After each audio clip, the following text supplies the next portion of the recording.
Taskar Hausa Novels, ku danna mana subscribe sannan ku taɓa alamar ƙararrawar sanarwa da mun ɗora sabon shiri za a sanar da ku. Ci gaban labarin Bamagujiya kashi na 11.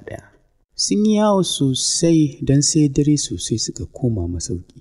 Ta so ta tafi cikin 'yan uwanta ta kwanta amma Firiyaki haka suka kwana yana da gwiwice ta da asuba suka yi sallah. Ta haɗa ti ta sha ta koma ta kwanta bacci mai nauyi ya ɗauke ta. Ya zauna tare da zuba mata idanu yana hasaso ranar da za su rayu ba tare da tuna damuwar komai ba. Ɗora kansa ya yi saman fuskar gadon yana tuna ƙayyadaddun lokutan da suka rage masa a ɗaura aurensa da Kausar ta zo gidansa a matsayin matarsa wadda zuciyarsa ba ta zaɓa ba. Shin ta yaya zai iya zama da ita a matsayin mata? Ta yaya zai iya yin adalci tsakaninsu? Maybe ba za ta ɗauka da kawo mata Kausar matsayin kishiya. Wai ma a kishin Biba da ya fara fahimta ta yaya za ta kalli aurensa da Kausar. Tambayoyi barkatai da yake yi wa kansa marasa amsa kenan da idan ya hasaso ranar da hakan za ta bayyana ga kowa ya san matsayinta ta san matsayin kowa. Wayar ce ta katse masa tunani ya jawo ta a wahale da kin abin da ya gani akan wayar kenan. Gabansa ya faɗi kamar kar ya ɗaga wayar tunawa da wane ne sarki Kalisarai ya san ba za su kwashe kalau ba. Hakan ya sa shi ɗaga wayar. Mai martaba bai jira cewarsa ba ya ce, abubuwa marasa muhimmanci suna neman su canja maka tasawirar rayuwarka Habib. Cikin shekarunka 30 ban taɓa hana ka abu kayan man jayayya ba, sai akan yarinyar nan Bamagujiya. Na raba ka da ita a zahiri amma na kasa cire ta a zuciyarka. Ban san me ta yi maka da kake ganin kowace mace ba ƙimarta ba, bayan kuma sun fi ta ƙima. Habib, Kausar ta zo min jiya ta faɗa min irin rashin mutuncin da ka yi mata. Wai har ni zan yi maka zaɓi ka ce ba ka yi na'am da shi ba. To ka sani, wallahi muddin ba ka tsaya kun daidaita da Kausar kafin raina ya gama ɓaci, idan ka kuskura ka kai ni ƙarshe, zan ci mutuncinka da gaske. Kashe wayar sai inda ya bar Habib da dukan zuci ya cillar da wayar a cinyarsa ya furzar da wasu hawaye masu ɗumi. Hannunta ya ji a fuskarsa tana share masa hawayen da bai san ya zubo ba. Riƙe hannun nata yi ta tashi zaune ta sanya hannunta ta tallafo fuskarsa. Ya lumshe idanu ya yi ajiyar numfashi ta ce, ban fahimci komai cikin maganganunka da mai martaba ba. Amma na fahimci maganar da ya faɗa maka ita ce ummul aba'isin shigarka wannan doguwar damuwa. Hero, me dalilinta da har ta yi girman da za ta sanya ka zubar da hawaye? Janya hannunta ya yi daga kuncinsa ya ja ajiyar zuciya ce, ina da babbar damuwa da take neman kumbura min zuciya wife. Na rasa waye zan tunkara ya yi min maganinta.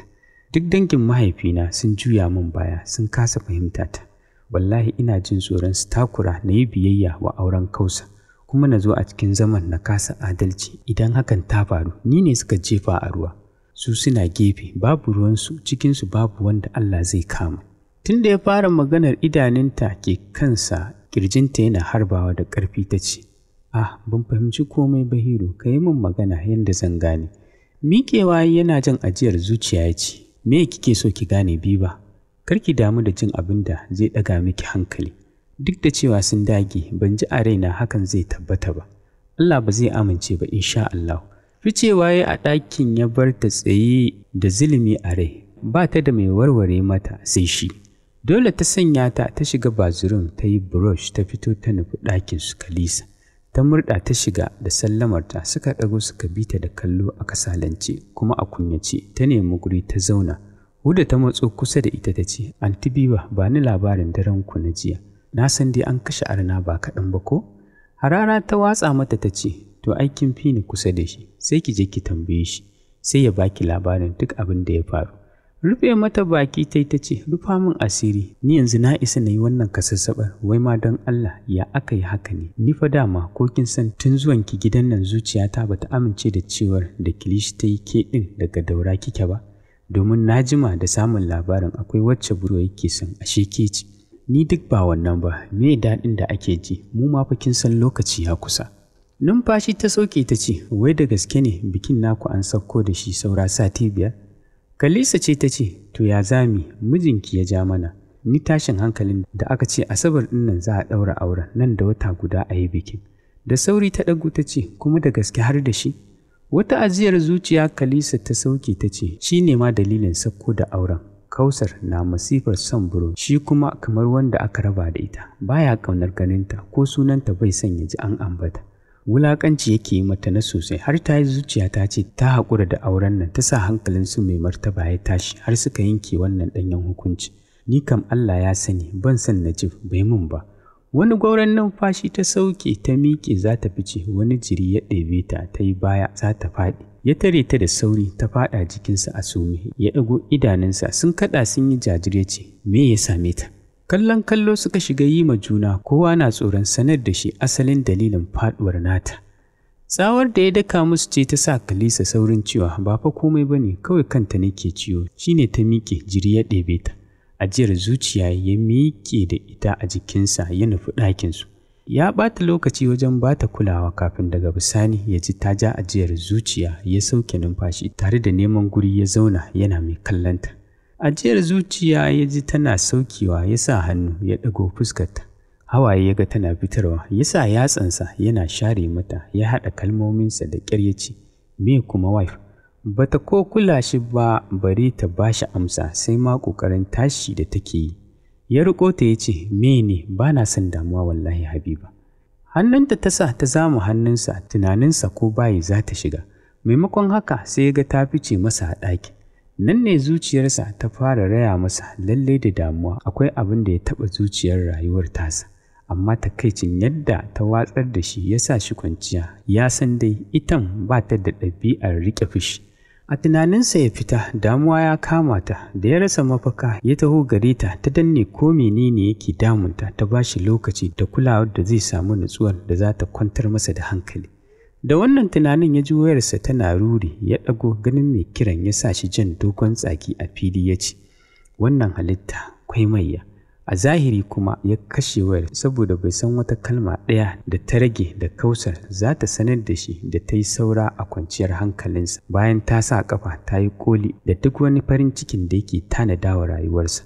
Kiran da ya kuma shigowa ne ya sa shi gyaran kwanciyarsa, ya danna wayar ya ajiye ya sake jan bargo saboda sanyin zazzabin damuwa ta saukar masa. Cikin murya mai nuna alamun karaya da tsantsar damuwa, Kausar ta ce, Prince Habib, na sani a yanzu duk duniyarka ba ka da wata matsala da ta wuce ni.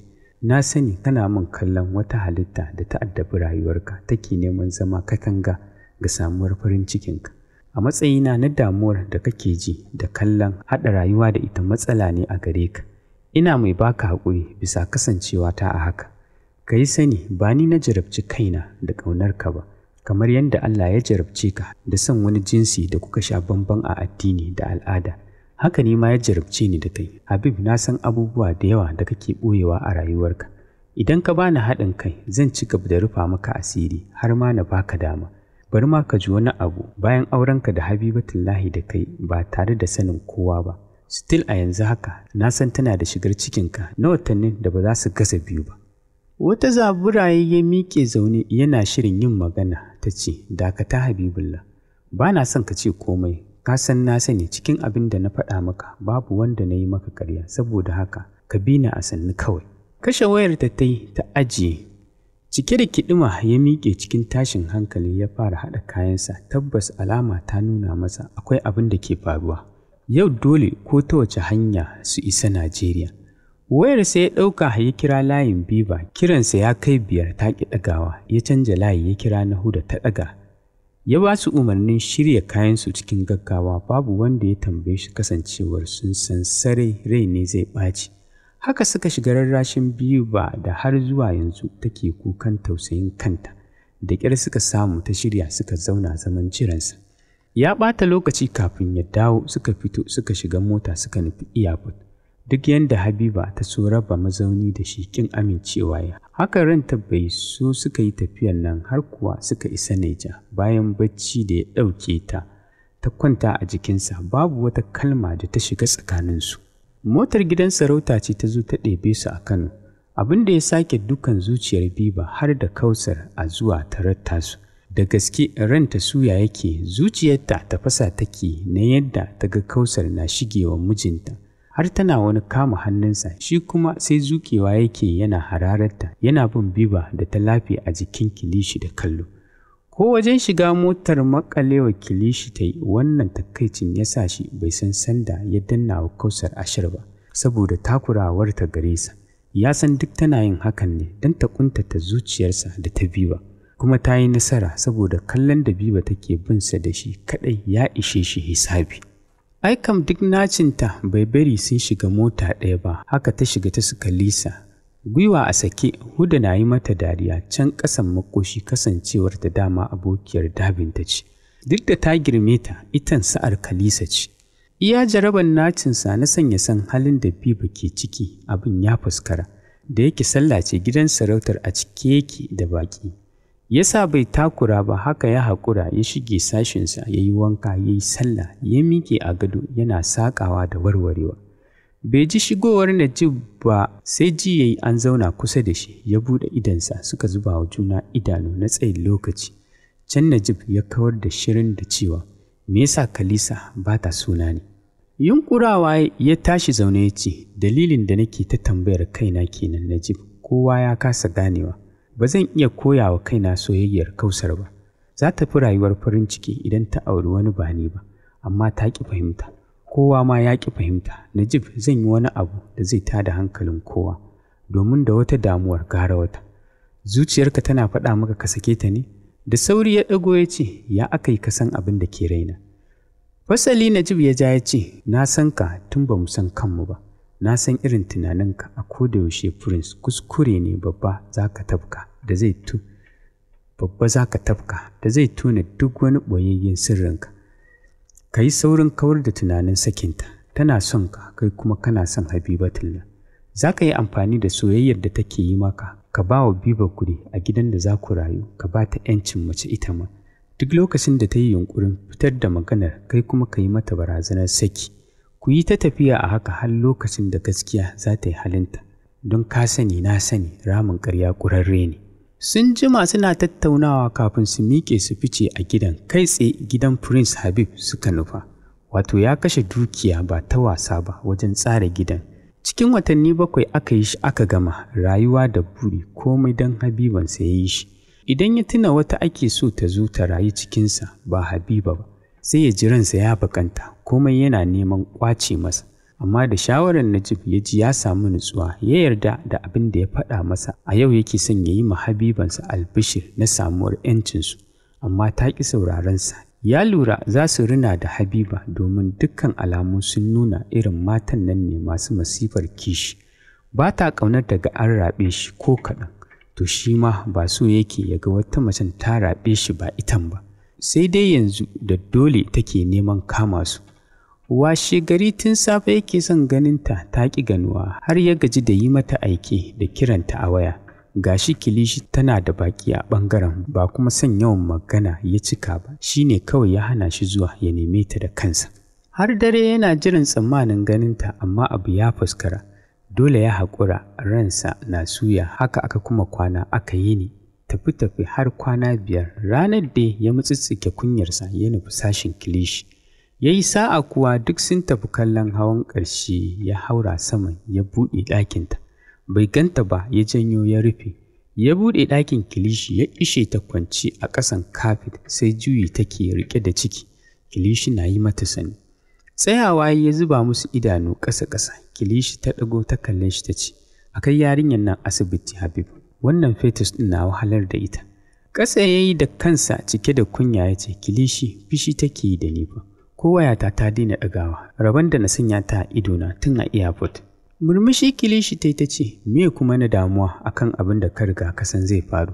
Ni ta yi min kyan kai ma da ya kasance kai ɗin take fishi da kai ba ni ba.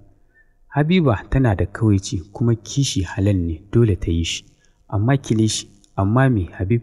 Ka ɗauko mota a kai ta asibiti na ce, ba dogon surutu ba.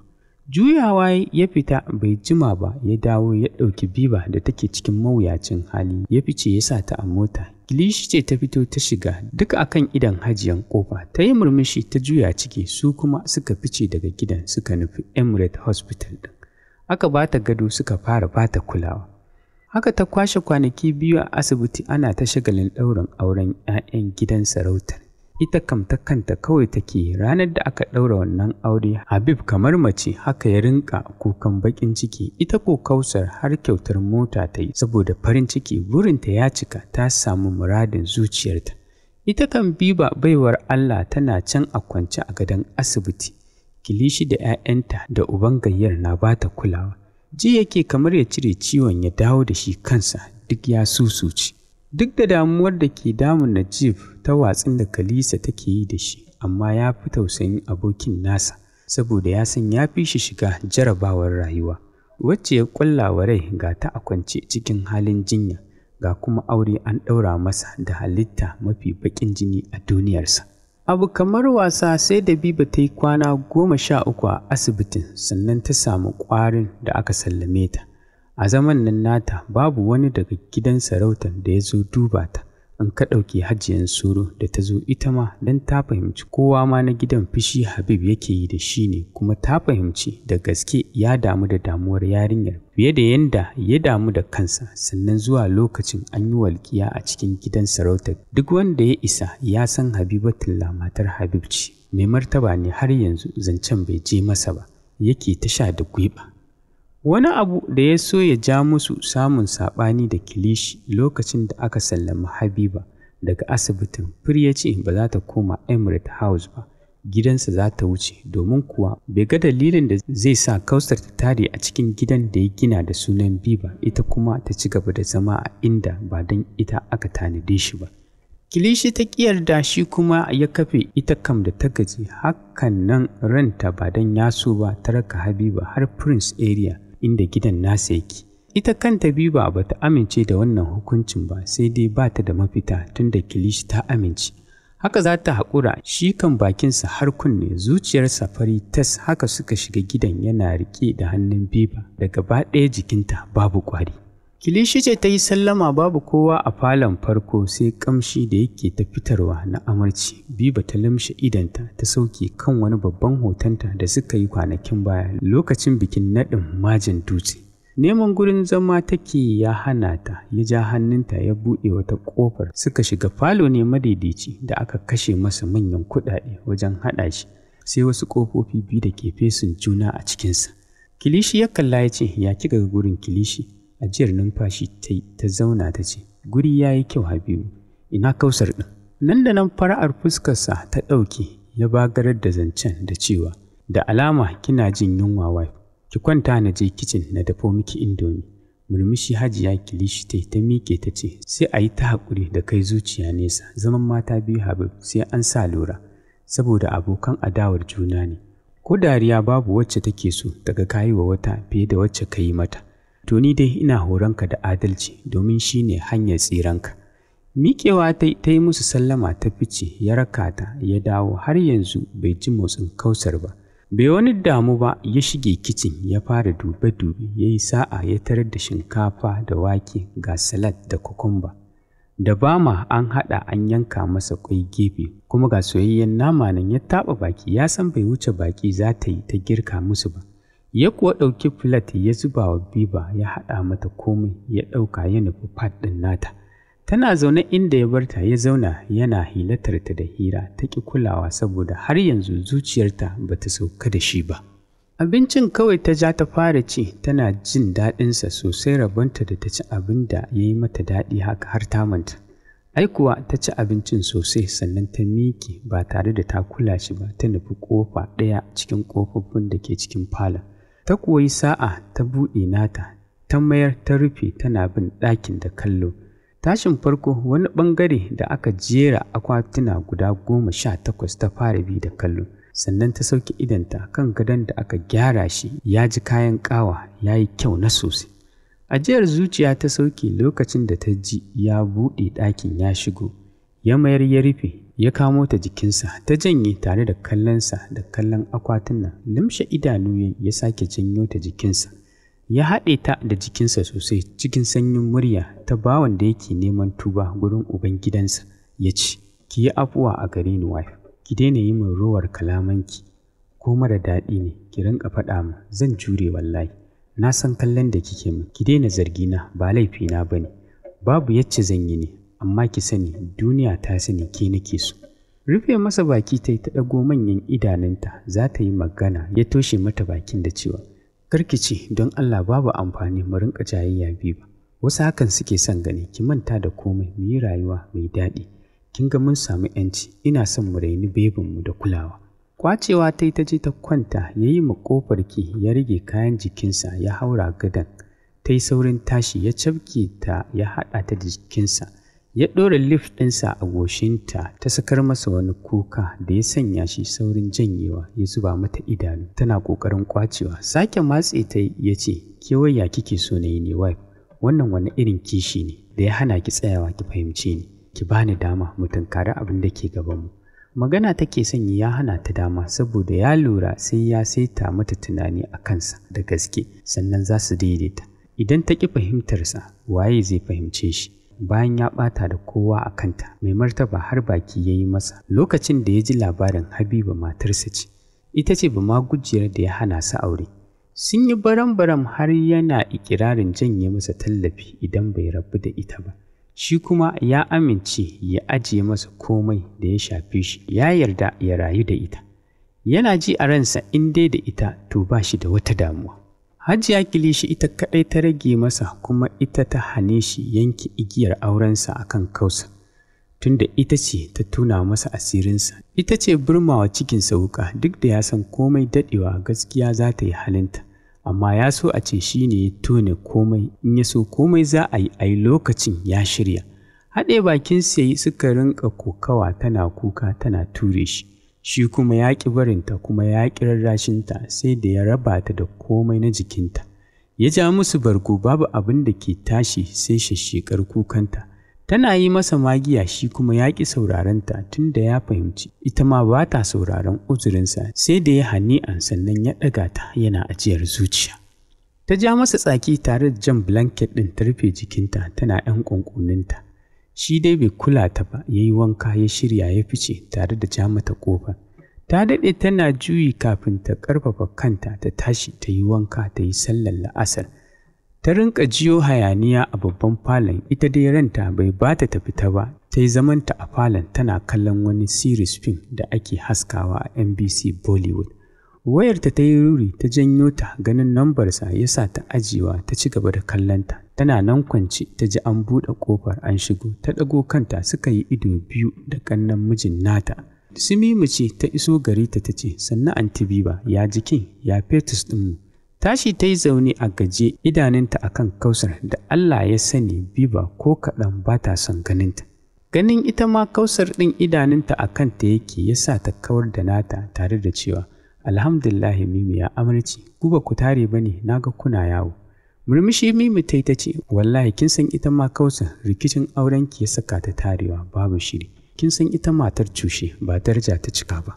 Jin kanwar mijin nata na ƙoƙarin cin mutuncinta a gaban kishiyar ma Biba ya sa ta juyawa ta fice ba don ta rasa abin faɗa ba, sai don tuna kashedin da mijin nasu ya kira ta ya yi mata. Cikin ranta tana raya matakin da ya kamata ta ɗauka akan wannan wulaƙancin da aka yi mata akan macen da bata fita komai ba. Zama ta ranta na suya ta rasa me yasa dangin mijin nasu suka rabu biyu, wasu suna ƙin Biba wasu suna ƙinta. Ajiyar zuciya ta yi ta kwanta, tana kwance duk sun shigo sun yi mata sallama amma banda Mimi haka suka tafi. Ita kan Mimi gurin Biba aka barta suna ta hirarsu har dare mijinta ya zo ya ɗauke ta ya kai ta gida. Bayan sallar isha ne Biba ta ji tana jin yunwa ta miƙe ta fito ta nufi kicin ɗin da ke babban falon ta shiga. Komai akwai a cikinsa hakan ya ba ta damar ɗaukar doya ta fere ta yi fatanta da wake da busasshen kifi ta zubo a fulat tana shirin fitowa ta ji an shigo ta ɗago suka yi ido hudu ta sunkuyar da kanta ganin yanayin fuskarsa babu walwala ya sa tsoro shigarta cikin in'ina ta ce sannu da shigowa. Ajiyar zuciya ya karɓi abincin ya ɗauki jus ɗin da ta ɗauko ya fita daga kicin ɗin cikin tsoron yanayinsa ta bisa a baya suka wuce Kausar tsaye a babban falon tana danne-danne da waya. Babu wanda ya ce da ita ma babu wanda ta cewa suka wuce ta bi su da kallo tare da taɓa baki. Suka shiga ciki ya mayar da ƙofar ya kulle ya ce waye ce ke girki. Kujera ta zauna ba tare da ta yi masa magana ba ya matso gabanta ya ce tambayar ki nake Cikin alamun ƙosawa ta ce, ji na ina sanyi. Yanayin da ta ba shi amsa ya sa shi ajiye mata filat ɗin ya zauna kusa da ita. Ya ɗebo ya kai mata bakinta ta karɓa ya sauke ajiyar zuciya yana bata. Yana kallonta ta yi ƙasa da idanta ya ja numfashi tare da kiran sunanta. Ta ɗago idanuwanta da suka yi ciki da ƙwalla ya sa hannu ya tallafe kuncinta ya ce, idan kika ci gaba da kukan nan za ki iya sawa zuciyarki ta buga. Please wife, ki ji tausayina, ki daina kin ji? Daga masa kai ta yi alamar ya ɗora bakinsa a nata ya ce ina za mu je honeymoon.